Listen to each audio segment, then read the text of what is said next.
I came to understand the world as a challenging and competitive place. Yeah. Have you ever heard of the medium is the message? Oh yeah, an old soul. Yeah. You're an old soul. No, seriously, like I noticed that trait whenever I first met you as well. The run was absolutely brutal because by that point it's like 11 a.m. How do you it's getting hot. The pavement's hot. It's like my feet are burning. I was wearing long sleeves and my quads were cramping right away. I'm in that competitive mode. I'm also kind of, psycho-minded to where I'm like, yeah, it's the bloody sock. Like, we're killing it. Yeah. Like, this is sick. Welcome back to the Kickback Lounge podcast. My name is Drew Young. I'm here with my co-host in the building, Kenny Brown. What's up, everybody? What's up? And then we got a very special guest in the building. One of the most in shape, the biggest strongmen that we know. Strongmen. No, seriously, I appreciate that. But we got a solid individual. I'll describe him as, whenever I talk about, like, I bring you up in conversation, I say he's got an Elon/Kanye brain. This you know is what facts. I mean by that? This is facts, yes. Not quite. I'll explain. But Jake Little, a.k.a. Big Jake, a.k.a. Get in Shape with Jake. We're here. Formerly Jake from State Farm. There you go. Formerly. And that's legit. That's legitimate. That's not just because his name's Jake. There's no cap. But so I say Kanye/Elon brain, and here's why. So if you think about how the brain works of like an Elon Musk or Kanye, it's like constantly firing off ideas and then like an execution thing, and then it's like on to the next thing. And I feel like, at least from my perspective, I mean, you know how your own brain works, but at least from my perspective, that's what I see, and that's what I like about you. For sure. There's some traits there for sure. Yeah. Well, they are certainly concerning themselves with the idea of making the billion. Mm-hmm. Is that something that you're looking for? I'd say it's less about the number of, a billion or a million. That would be the round numbers bias. Mm-hmm. I'm more so looking for just having mentally engaging activities at all times that make a difference. And the financial is one of the different types of scoreboards that life can present. Right, so there's the fitness scoreboard of are you winning the competition here? There's in entertainment, there's the reach scoreboard. Mm-hmm. So is the most viewed podcast the best podcast? Is the person that, has most money, makes most money, the best business person? Mm-hmm. Well, perhaps. Yeah. Just kind of depends on what the definition is. But I would say in terms of when I have like what's my biggest idea, I always call that the $1 billion idea. There you go. So we'll kind of see what happens. But as far as the kind of business and financials are concerned, and this is actually something we've not talked about as much. Mm-hmm. And it's a much more boring thing. So there aren't, like, if you look at most of YouTube finance or stock tips, there's more about trading and crypto, whereas I'm more interested in sort of long-term essential assets. So things like timber, energy, water, roofing as a career choice was partially informed by that. Right. Natural gas pipelines, for example. Okay. So things that, if you look at the way the market's tanked this year, I'm definitely beating the market because I'm focused more on providing the essentials. And so then when you get the inflation going and people's income is stretched more thin, those service data centers, railroads, boring things that are, long-term generators of cash flow and don't have the same reliance on staffing in the same way that like a Starbucks might. You've got a lot of different unpredictables when you're dealing with a big workforce like that. Now, I do own a little bit of Starbucks stock, of course. I'm not going to be the guy buying the drinks. I'll make my own coffee and then buy the stock instead. They're having a strike right now. I don't know if you know about that. So I've heard about that. That would be interesting to see. But I haven't heard. I've heard about it in the Wall Street Journal, not at the Starbucks shop itself. There you go. So I want to get into like how you develop this sort of mindset. Does that come from like your parents' environment growing up? Where would you say it kind of comes from? I would say I'm a generally kind of old school guy. Mm-hmm. So have you ever heard of the medium is the message? Oh yeah, an old soul. Yeah. You're an old soul. No, seriously, like I noticed that trait whenever I first met you as well. It's just like you're one of those guys who just has like the different mind. Like it's way past what your age is. Like grounded. Grounded. It's like you kind of like took the brain. It's like someone passed away at like 92 and you just inherited the brain. Well, or like one way in which the medium is a message, from the investment standpoint specifically, is I like to read the Barron's newspaper and the Wall Street Journal, like the physical newspaper, and they have a commodities trader section, or they'll have they'll talk about using the pulp of tree cuttings for energy, and they put it on boats and send it to Denmark and Japan to help them meet their green energy goals. Some people disagree about the extent to whether or not that is truly climate friendly, but it at least on its face is renewable. So like that was one of the investments. So like the fact that it was an old school newspaper rather than I'm watching YouTube videos of bros who are buying and selling in a short-term mindset. So, my parents have an Edward Jones guy who is my Edward Jones guy now as well, that used to be an engineer. So he kind of wised me up to this notion of, fuel infrastructure and things like that. And then also having grown up, they were, I'd say a little politically progressive. And then, when I was in 4th grade, Al Gore's climate documentary comes out. And so, of course, the first response is, this is a disaster, everything's a huge problem. And then as you get older, thinking about different ways of, the solution. And I came to understand the world as a challenging and competitive place. Yeah. So, and it almost is funny when people say, oh, well, we have the climate crisis and war and inflation in this year. It's so hard to be alive now. Well, almost everything else is so much easier to be alive right now. You got to have a couple of difficult things, Welcome to life on planet Earth. And in my opinion, I see like everything. There's this concept in sociology. It's called functionalism. And you see everything as a function of just life, such as, like you said, war, such as disagreements, even like what we see politically nowadays and it seems to, the political like discourses seem to, increase and like become more intense, at least that's what the media portrays. And like, I think that's all necessary. And I think it's all a function of just human beings. Yeah. But human nature. Yeah. And honestly, like, the more we we're at that age too, like even the dating scene and stuff is a challenge. The dating scene is a part of like making that hunt, you know what I mean? And honestly, like you see it in life. I watched a podcast where, they talked about what's natural for men and what's natural for women. And you start to like think, like it is a part of the process. The process is getting up every day and fighting for that food. And one of the things that we're going to talk about it later on today, but they talk about it in the Navy SEAL training, conditioning the mind to live that next day with a fresh start. They make their bed every single day. They just rinse and repeat. So you can have a shitty day, but tomorrow you're going to start with a fresh bed. You make it every single day. Yeah. And that's what they condition our soldiers as. They condition them to live another day. You're going to make it back to that bed that you spent time making. So I take that, that's kind of like something you can kind of take into life. Every day you got to kind of think with that mindset, make your bed every day, keep consistent. Check yourself at the door that next day. And those are old school ideas. Oh yeah.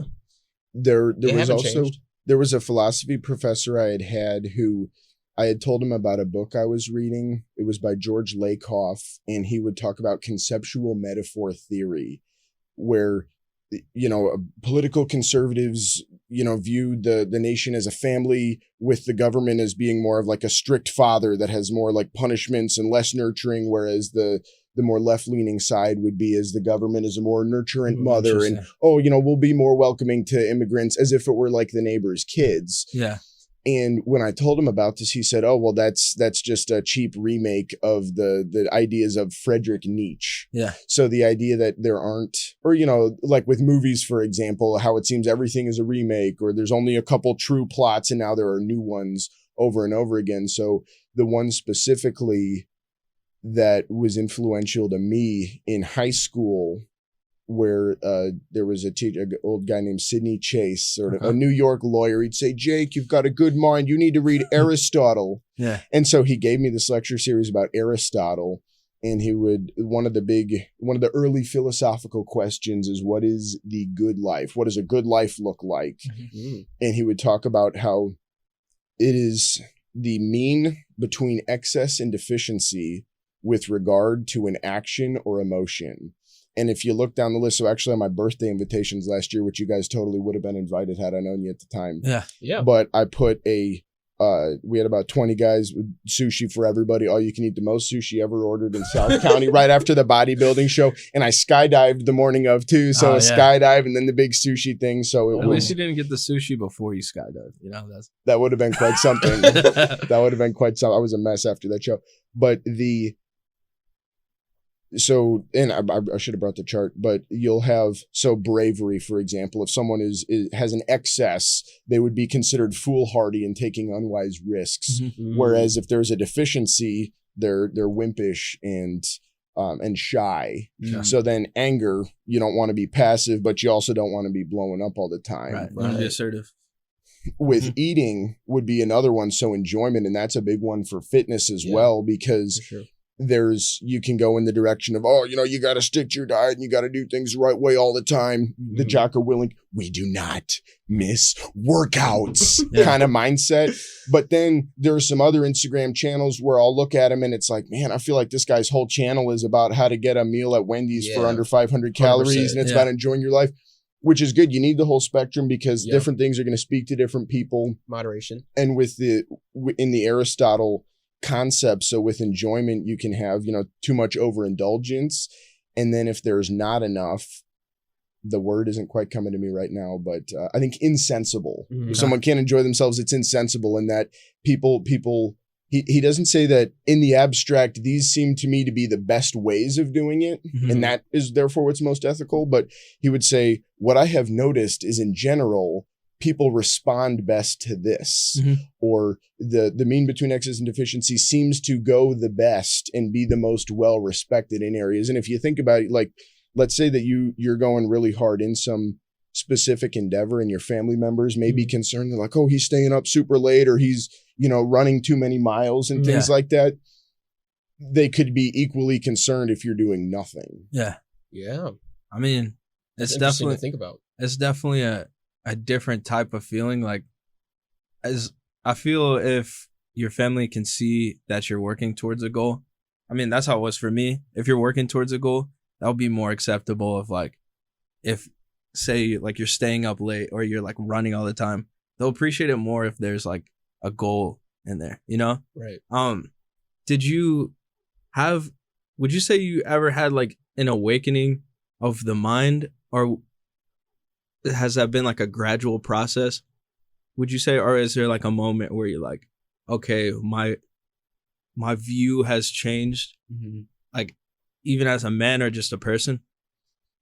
With regard, so you're saying just a moment in life where I said everything is different now. You're like, or just like an awakening moment. I would say there was one. So I'm a graduate of Lindbergh High School. Yep. Same and here. Was a little mischievous at Sparing Middle School. There's some good stories out there, including the pizza boycott, $2.50 a slice, not a good price. And that, sandwich board. And they actually I got to have a meeting in the principal's office with there was a third party contractor that would provide the food, and they actually got to have me meet with that contractor for the district who would say, oh, well, we meet these guidelines. It's this or this and that. And I was like, well, this is, from Little Caesars, and a pizza costs $5 from there. And then if it's $2.50 a slice and there's 8 of them, you're, making a lot of Chuck E. Cheese bread on that pizza. Yeah. Oh yeah, bro. They're running up on us. And then crazy bread. And so it just the regular the kind of sitting down and being an ADD guy, that it wasn't really working for me. So I actually went to a performing arts high school. Yeah. And I remember when I had enrolled in that school, I was like, you know what, I'm doing it right now. I'm going to be a guy that achieves things through the proper channels rather than just being, rambunctious and not quite a class clown, because I like to think there was a little more substance to it. But, you can ask my gym coach about, if he would agree. But it's always deeper. It's something's always deeper behind. Oh, for sure. Yeah. So I'd say that was a moment where I said, you know what, I'm committing to taking life seriously and sort of doing a good job. And then I found the debate club. Yeah. So that was, I would say, one of the things that gave me the old school mindset, because the first year the topic was about space exploration. And, should the United States federal government substantially increase their exploration of space beyond Earth's mesosphere? And you get into these crazy rabbit holes to where you can say, hey, the deep ocean technically counts as space.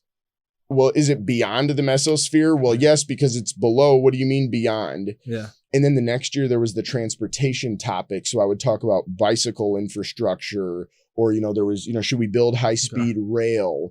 And so then you end up doing, and then I would go to the debate camps over summer. So then you end up becoming a more sophisticated researcher. Okay. And I didn't at the time relate it necessarily to being a businessman, but I would say a really cool thing when I did this little sprint triathlon last year in the Sunset Hills Sprint Triathlon is I put up a little debate trophy that I had from 2011, and I was second place at this triathlon for my age group out of 2 competitors. It's all about who shows up. If you had fun, you won.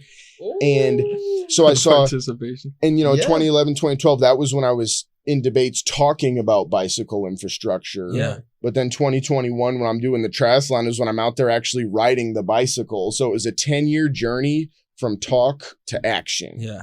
Would you say so logic kind of opened your mind? Because I'm sure with debate, they give you an introduction to like if, then, and that sort of thing.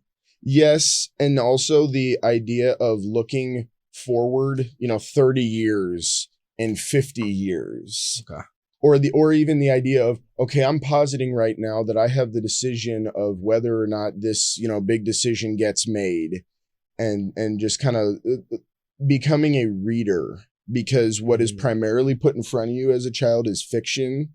And now there are some incredibly valuable things from fiction, from a historical standpoint, and also learning about, we were talking about how there's only a few different story arcs. You learn about archetypes and the classic flaws that people can make, or you can identify, this guy's kind of like this guy from the book.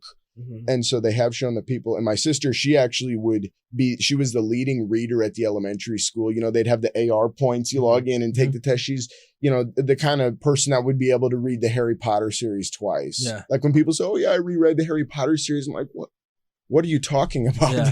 That's unbelievable. Right. And it's like read something that's not fiction. Yeah. And so that it just kind of took me a minute to, and maybe that was part of the reason some of the class clownedness, I think a lot of males struggle with that in the school system. And then by the time they're of age to where it's like, okay, you can sit down and now you're finding something you're interested in. Yeah. And then maybe by that point you were like, oh, they were sleeping on me and now I'm shining. Yeah. It's not a structure, elementary and younger. Well, just sitting down in a classroom is not like an ideal structure for like a young male, I would say, because we just want to, if you're in gym class, you kind of get that like jitters out of you, or just like the excitement, or just being a boy, you kind of get that out of you. And that's when budgets become a problem, that's the first thing that gets, that gets cut. Yeah. Typically. And even as an adult guy, my job right now is that I drive from place to place and climb on roofs. Right. And, there's some sitting in the homes and kind of, working on the deal and things like that. But I still don't like being, told to do this at this time. And, I'm in the desk and, we're going to sit down for this meeting. I like to break free. I like, making my own food. Yeah. And not, having a tray of cookies brought in places, which actually now as someone where, relationships are important. Here's a little fitness angle that I've taken is because I've also been in a more, inside office environment where people are coming, because there's a lot of things people try to sell to an insurance agency or, send us, your people that scratch their car on the garage, send them to our body shop. Yeah. Is I'll come in, I'll say, hey, I know everybody's bringing cookies and things like that, but here's a 28 pack of LaCroix from Costco. Yeah. Special flavors. So is that where you kind of learn like the business acumen and like the business? I'd say the business acumen comes from all different stages of kind of what I do, because I'm always going hard at something. So when I was in debate, it's like, debate camp, 3 different summers, 2 of them were 2 weeks. So 7 total weeks of camp where it's just all day. They'll have drills that you're doing where you put a pencil in your mouth and then still give the speech. Yeah. Or you'll like give a whole speech and the camp counselor will transcribe everything you said, and you'll realize that it was a bunch of nonsense. run-on sentence. You were saying and it's like, wow, gosh, I really got to be more intentional with my words. Yeah. So all of those things, and then Sure. also my parents being pastors as Okay. well. So Okay. seeing them kind of manage the church, seeing my dad public speak every week, Yeah. talk to 55 people in a row with equal energy while they're on the way out of the door. Yeah. So part of that is, you know, in my context is just sort of personality and, you know, I come from that kind of family, but then also putting fitness as like a extra fuel. And because I'm able to make myself physically feel pretty good every Mhm. day, Yeah. that's just, you know, cherry on top. Let me ask you this. Like with your family and like up with your upbringing, would you say that your family brought you up with more positive reinforcement or negative reinforcement? And then let me ask you this, where are you? Do you believe in positive reinforcement or negative reinforcement more? So I'll tell you what, they actually at this roofing company, they made me the sales manager recently. Now I'm not doing a ton of spreadsheet stuff and making big strategies. It's mostly coaching, you know, teaching little things about the insurance process or, you Sure. know, talking with people and Mm-hmm. body language, things like that. And so I was actually thinking about it on the way here. Just, you know, we have the week coming up and definitely more positive reinforcement. So Okay. like on a phone call with my dad, I'll say, well, Jacob, I'm really proud that you've done this. And it's, and you've done this and that. And I'm such a dog mentally. I'm like, oh, like I'll be all exasperated. Like, Yep. and then this happened and, you know, X, Y, and Z. Yep. And I'll say, oh, well, you just got to, you know, appreciate this and that. So I'd say way toward the positive end, you know, never really pressuring us to, Right. you know, do certain activities. Mhm. You know, they would encourage us, you know, they like You gotta try harder because they're Yeah. because that's what I consider like negative reinforcement. Is like, oh, you never beat this Yeah. person, you never beat this Oh, person, yeah, and they then you wouldn't- just kind of like hulk up and you're like, well, I'm gonna probably be wrong. That's and- all been self-imposed. What they did, like the harshest, like on grades, for example, because Yeah. you know I'm a big standardized test beast for the most part. AP National Scholar with distinction. Don't judge a book by its cover. Roofing guys can be smart too. He would say it's like, Jake, you know, you're doing all this cool stuff, but you know, if you could get those grades up, that would really make your whole resume really stand up and bark. Yeah. So the very mild So in it's a terms of motivation Right. type of. Yeah. And then from my standpoint, I also, and you've heard of Occam's razor, the idea of like the No. simplest Mm-mm. explanation Never.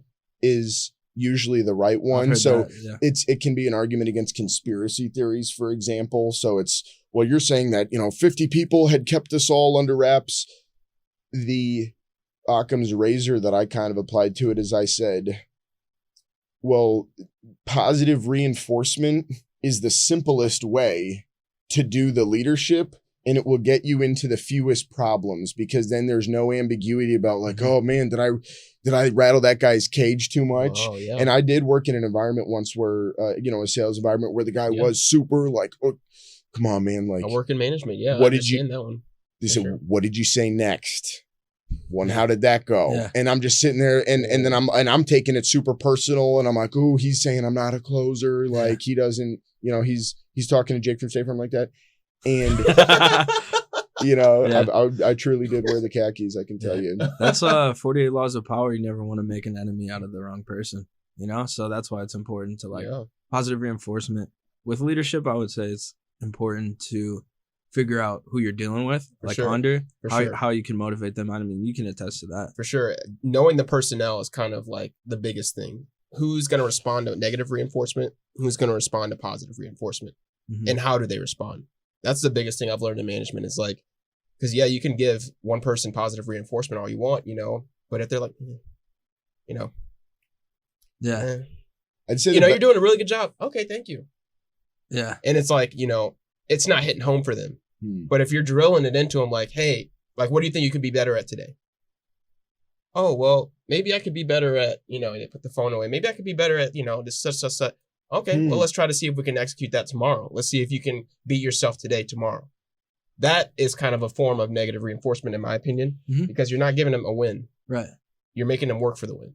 Interesting. Or them playing them off each other as well. And that's one where, you know, it's all guys at this company. So Right. there is, and then in sales, it's more inherently competitive. So when You just got to be a dog. yeah, I so worked in sales as well. It's woo. and so like with our company, we have another guy named Jake that came aboard. Ooh. And he and I, you know, so he and Uh-oh. I were like kind of a natural fit, like working together. And then he just shot up. He's doing an unbelievable. I think he's done over 100,000 in sales in 1 month. Like on the now, roofing is a high revenue business. Roofs are expensive, and all the caveats there. But is if you kind of play people kind of off each other, like, hey, did you notice kind of what this guy was doing? That was really working well. So it has the dual purpose of. Yeah, I feel like that's negative reinforcement. Bettering yourself. Yeah. Well, it's positive in the sense of like, hey, it's really possible because someone in a comparable situation is doing it right in front of your face with the same resources, right? And it's only negative in the sense of like it just kind of stimulates that competition a little bit, but it's also handy because if people see the others working, it also very logically gets the meaning across if they know kind of how the other guys work. Yeah. I guess it's kind of how you take it. Like you said, it's if you give them the win or not. And some people will look at that as like an opportunity for a win. Right. Some people will look at that as I'm already losing. Exactly. Exactly. And it's like if you give them the positive reinforcement, you give them the win. Yeah. There's nothing to work for. Exactly. But at the same time, positive reinforcement, like you said, could be a good thing because some people respond really well to it. It makes them want to go harder. So it's like it's very much like knowing your personnel, knowing their state of mind. Yeah. So 100%. So let's talk about fitness. How did you originally get into fitness? I had seen a couple of different pieces of bodybuilding in media just throughout my time as a kid without really having lifted a ton. I'd say the first one that really hit me, and talk about old school. Who was like that inspiration that was like, oh wow. So actually my grandpa with like 5-pound weights, I'd be like up at 5 a.m., walk downstairs and he'd be there like in his underpants, like doing chest flies with these 5-pound dumbbells. So then I would get like cans of green beans and like do the same thing. And he was not out there he's still walking. He's like 87 and killing it, drinking scotch the whole time. Yeah. Oh, wow. So it's 6'5", the coolest guy ever. And I was just with him this weekend. It was really nice. Yeah.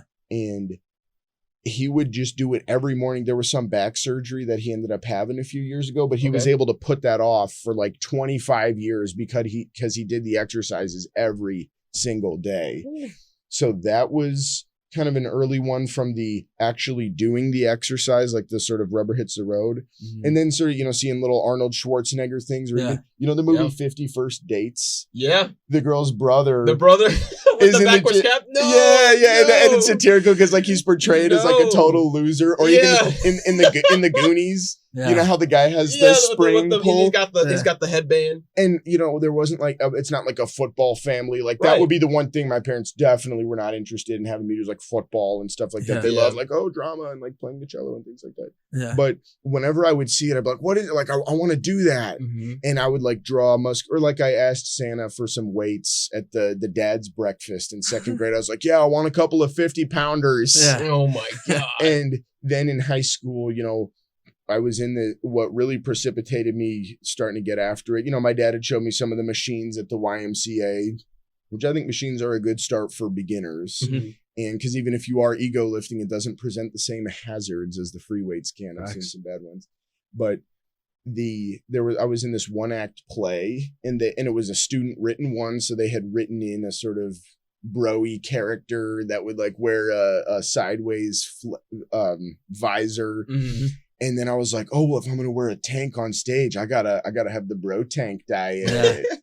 And I was like, I got to start going to the gym. And I only had a few lines in the thing. So I remember when it's rehearsal, and it'll get to the bigger point about being a self-directed schedule guy in a second, is I'd be like, oh, well, let me go like to the Y, like, let me get this workout in so that I can like do this. And after a while, I was like, man, I'm having a lot better time going to the YMCA than this rehearsal. Yeah. So it was the last play I ever did. Oh, wow. Never again. And then the kind of idea of the schedule. So if you're a cast member in a play, and I've done a ton of plays and musicals, that's part, it helps with hand gestures and facial expressions and being able to relate with people that also like musicals. They can be fun to listen to sometimes. That's like the biggest thing. Draw from it, yeah. And now as a viewer, I personally like, a substantive play because I'm old school. Yeah. But the is just sort of the idea of, you got to sit at this rehearsal all day, and then you got to oh, get up. Like when you're told, you're just sort of being told what to do. And I said, well, how about I say kind of what I want to say? Go where I wish to go when I want. Yeah. And so I remember senior year, there was a musical, and I had attended the musical after coming back from like a campaign where I was knocking some doors and making for what in high school was pretty nice, hourly wage. Right. And, meeting some of the power players of St. Louis. And I remember sitting in the audience like, wow, I am beyond grateful that I'm not wearing stage makeup and dancing right now, but rather that I've, put that resume piece on there. Yeah. Yeah. So that's interesting that you had kind of the arts, but you also had like the fitness training, and you can draw from both of them. And people really put themselves into boxes. Yeah. Now, High School Musical completely put this on everybody's radar about that like, you could be stick to the stuff be one of those big guys and then still do the musical. Heads in the game, hearts in the song. Exactly. That's Troy Bolton right there. Yeah. And so the idea of, and then from a social standpoint, being in the theater groups, it's like, oh, well, Jake, like, it's the workout guy. And I'm like, well, it is sort of for the purpose of health, but because of the depiction of weight training and popular culture of being, a bro activity, and it's a bro culture and things like that. It's like, no, it actually has like, medical literature demonstrated benefits. Yeah. Yeah. And so that recently has been one of my other kind of angles with fitness, is to make it less about the macho guy thing. And then I find that makes it a more broad appeal to the general 100%. population. 100%. But there was kind of that identity thing where it's like, I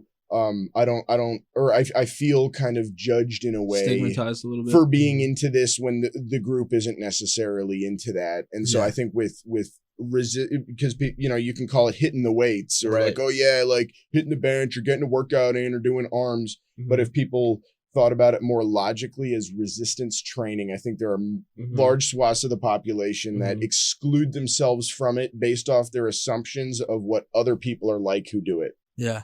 So let me ask you this: like when you see like TikTokers doing like the fitness videos and stuff, I'm not like even that, on TikTok. Does that like this? Me neither. Do you see any of like the I guess social media accounts that are doing this fitness stuff? Like, how do you feel about that? I know you said you're old school, but like, do you feel YouTube? Well, and there's like, a lot. Are you a believer in it? Because like, I want to know like where your headspace is, because like, I know it's a stigma on it right now with like all these young kids getting into working out and stuff like that. They're doing it wrong. They're just doing it for clout. They're doing it for videos, for footage. What do you feel about that? One of the concerns is people getting on the performance enhancing drugs too early. That one, super against, not good. Human growth when you're hormone? a young person. Whatever they're doing. Yeah. I didn't read, it's sort of something I've heard about. Like I listen to a lot of fitness podcasts and I've watched fitness YouTube for a long time, ever since it was, Scooby's home workouts. He was kind of one of the original guys, or Chris Jones, the Hodge twins. Yeah. And my boys. So there are some real classics on there. So, the fact that it's moved platforms to TikTok and now it's, shorter, it can be shorter form videos. Right, yeah. It's not substantively a different thing. Like I want fitness to be part of the discourse, and you can learn so much from, if you've got the, the PhDs or like the guy who's been doing blood tests for 40 years, that's the internet in general is where I've gotten a lot of this information in the first place. So as long as there's fitness out there, I think it's up to each individual consciousness to kind of parse out what's good and what's bad. And also each individual consciousness of the performers to kind of give information that is sound. Okay. So I really try not to hate on anybody's grind unless it's something completely absurd. Yeah. And even then, I'm focused on Big Jake Little. I'm getting in shape with Jake, so I don't even know who these characters are for the most part, Yeah. So how did it go from just an interest to a business for the fitness? I would say the business aspect of it came when I was having people ask me to train them, and when I was a little more ambiguous about my career path. Okay. So like after the 2016 election, for example, I was like, well, I feel like just being a politics guy, everybody just gets torn down in the end. Or like, oh yeah, we're right. And at the time I was, more of the Democrat kind of guy. Now more of a independent sort of, free thinking kind of guy, some from each side. I think that's happened to a lot of people. I was going to say, I definitely that's voted Democrat before, and I definitely fall where you fall. Me and my girlfriend are very much in the middle, And there's a couple ones where it's like, not a huge pro-life guy. So that's kind of a non-starter for me. Mhm. Energy policy, though, Germany's in for a cold winter. And I think there's a lot of Democrat involvement in that kind of stuff happening. And there's a lot of self-flagellation of like, oh, well, America's bad and all this and that. So without getting too much into the detail, I just was like, you know what? I want my own voice. Yeah. I want to be my own dude. Mhm. And so fitness was a cool way of doing that. And I'd never been on Instagram really until, 5-6 years ago. And so I was like, oh, well, how about I just do a fitness one? And at the time it was more puns and, being a wordplay guy, it was like fun marketing a little bit. Yeah. Or probably my best pun. So I'm a quarter Swedish, and the grandpa I was talking about who works out, he's a Swedish guy, full Swedish, grew up in, Duluth, Minnesota. Oh yeah. And cold. I said we're doing something called the Viking Press, a strongman implement. And I said, there's no way I'm going to miss this voyage across the Baltic Sea, these gains. Yeah. And so the puns were on. If you go back on some of the old stuff, the material was insane. But that's partially because there wasn't any, groundbreaking information, or I was hitting insane lifts or competing. So like you had puns, to do something. Yeah, puns was the differentiator. And, a couple years ago, I was like, well, I've got more actual value to deliver now. So how about I quit goofing around? Yeah, for sure. And you wanted to deliver value. That's like one of the biggest things you can do.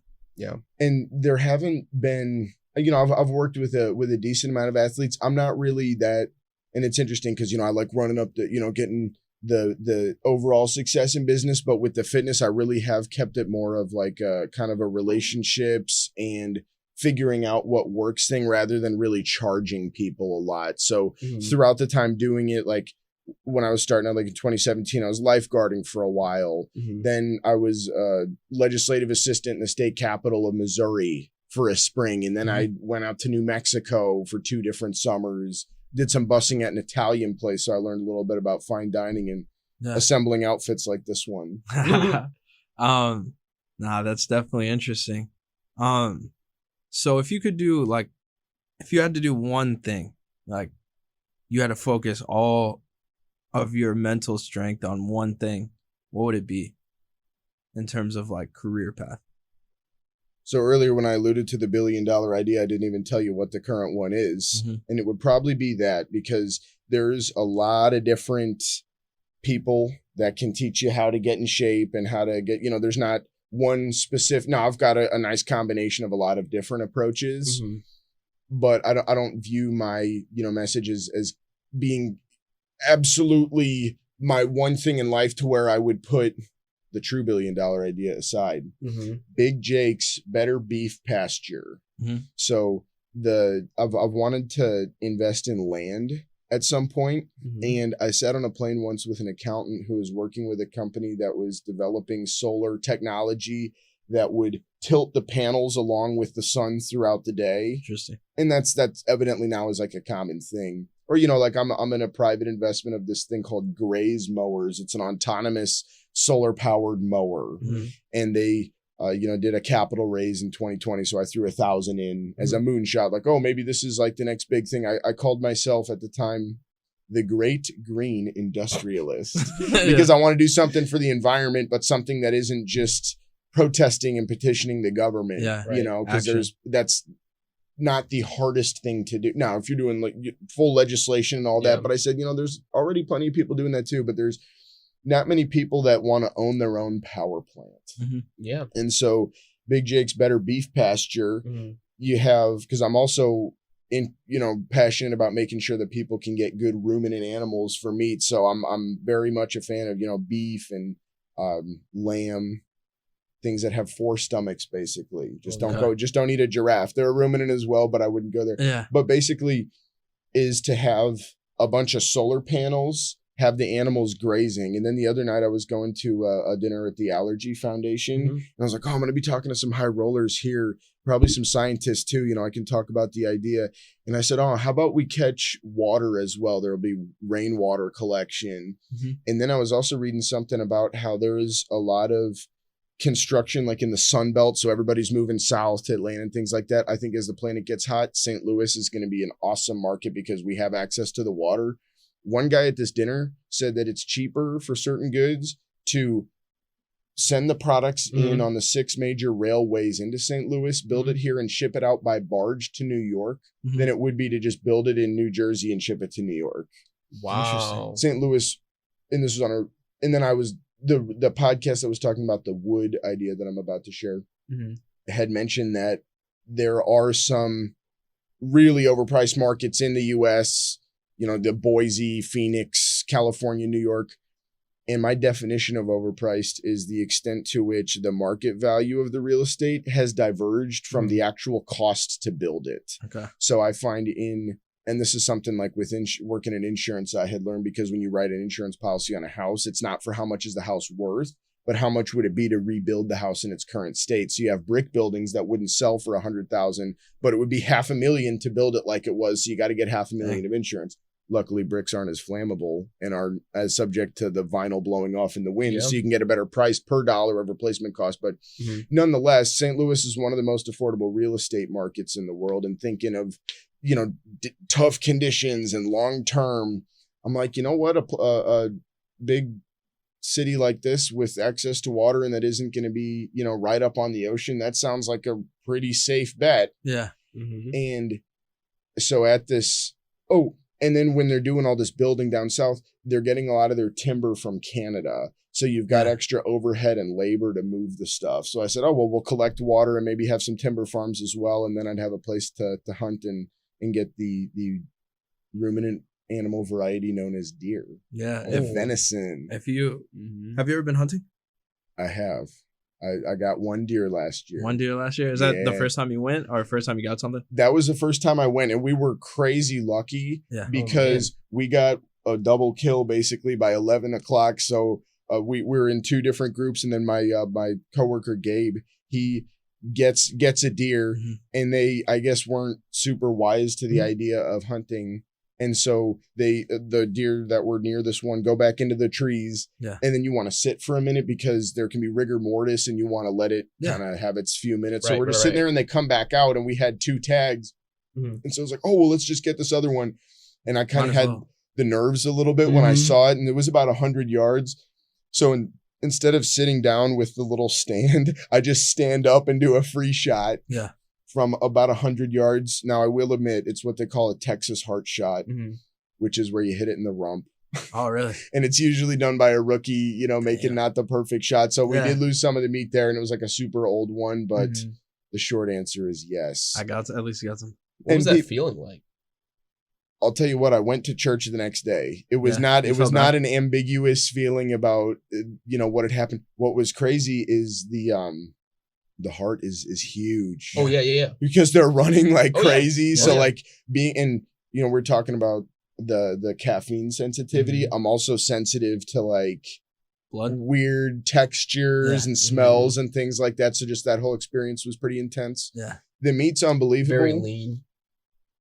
And just from a environmental management standpoint, I think the American tradition of sportsmanship is something that is a positive when done correctly in terms of managing the populations. Because if it didn't happen that way, it was going to hit your car. I mean, in a lot of places, this is like normal life. This is how people eat. You know, we're just accustomed to, I'm just going to go to the store and get a pack of beef.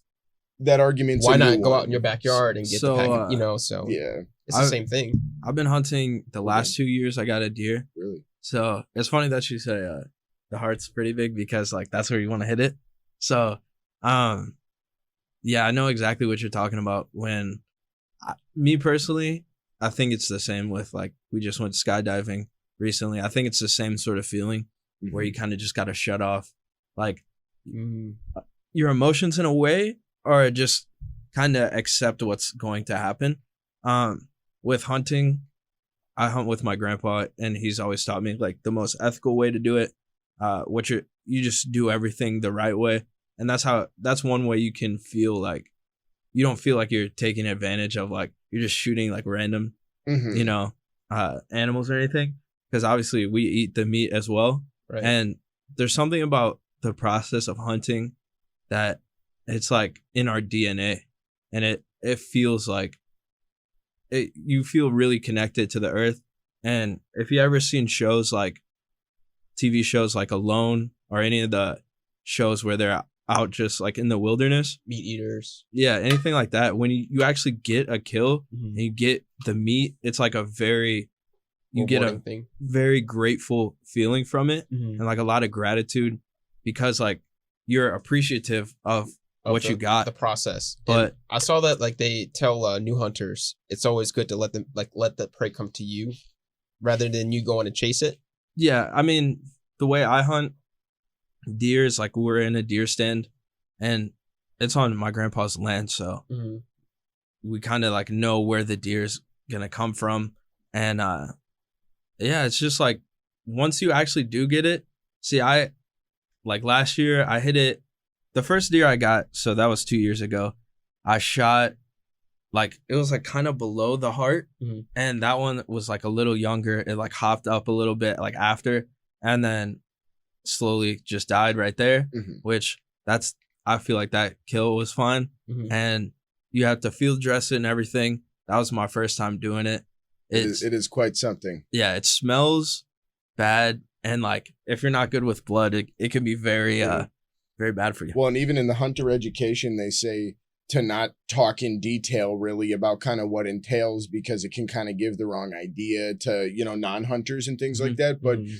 I'm glad we're talking about this, because I have a similar set of ideas about the kind of cultural disconnect of hunting and working out kind of in the same way, as people view it as, is it a toxic masculinity thing? Mhm. And being someone who used to eat vegetarian in high school at a performing arts school in the city, Yeah. and now being, Big Jake driving a truck and, hitting the deer and things like that, kind of having been on both sides and understanding the nuance of, how about the common ground of this is organic meat that circumvents the grocery industry that people on both sides are really concerned about. Mhm. You know what I mean? 100%. Everybody is concerned about food quality. I've found Mhm. out people have different avenues of addressing it. Some people, it's more of like we're all about, produce and living a plant-based lifestyle.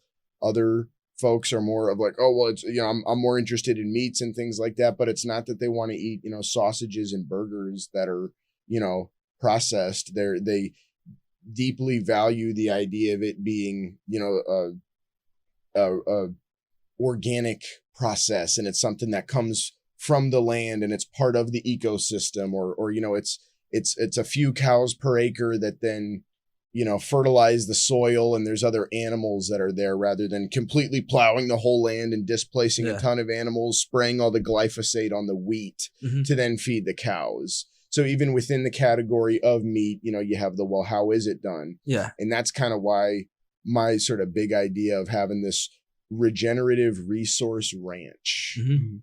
So it's interesting because I'm not super spiritual, but I would say my take on, I guess, spirituality, or just like the earth, is kind of more of an Eastern philosophy that aligns with like Buddhism in a way, to where I feel like we're all from this earth. Some religions believe like we're brought into this earth. Some religions believe, like Eastern religions believe, like we're of this earth. So we grow with everything and we're all in like alignment or whatever. And I think you kind of feel that whenever you're hunting, whenever you do get the kill and you do like eat what you kill, you get that sense of like purpose in a way. So it's just something interesting, that I was thinking about. Never been hunting, but I'm definitely a spiritual person, and like I can definitely see why that would be a correlation for sure. Mm-hmm. Religions don't take lightly the idea of animal sacrifice. So the idea that it's a cruel thing and it's horrible, you've got to eat something. And if you're a not a plant. It'll Mhm. often be dead material that you're going to be eating. Mhm. And so, if you look at kosher slaughter, for example, there's all kinds of different rules about, how the animal should be slaughtered. I won't speak on